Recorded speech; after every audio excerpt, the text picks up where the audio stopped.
Uygur anne babalar toplama kamplarına kapatılınca çocukları da dillerini konuşmaları yasaklanmış dikenli tellerle çevrelenmiş sözlü okullara kapatılıyor.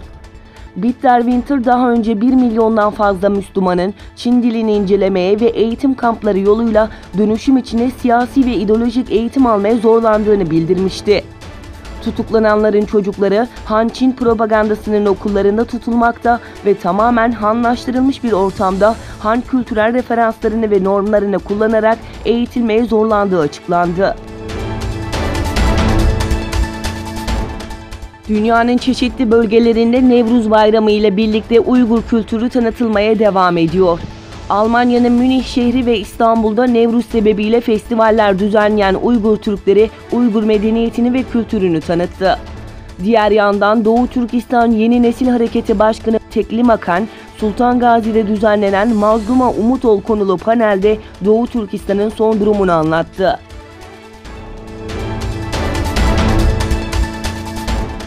Resmi bir ziyaret çerçevesinde İtalya'da bulunan Çin Devlet Başkanı Xi Jinping ve beraberindeki üst düzey heyet, Roma hükümetiyle ekonomi ağırlıklı olmak üzere birçok anlaşmaya imza attı.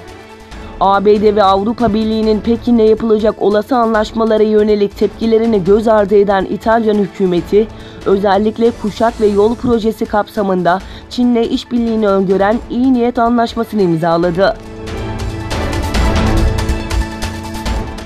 Belçika'nın başkenti Brüksel'de çeşitli sivil toplum kuruluşları tarafından ırkçılık ve ayrımcılık karşıtı gösteri düzenlendi.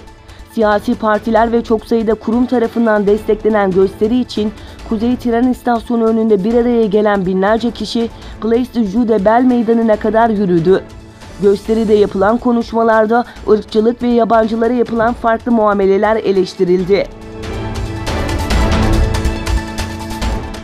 Afrika'nın güneydoğusundaki Mozambik'te yaşanan kasırga felaketinin ardından ölü sayısı her geçen gün artıyor.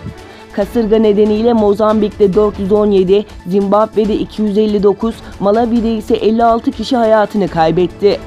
Arama ve Kurtarma Derneği ekipleri de Mozambik hükümetinin çağrısı doğrultusunda ülkeye hareket etti. Gelen son bilgilere göre kasırgada hayatını kaybedenlerin sayısının 700'ü geçtiği belirtildi.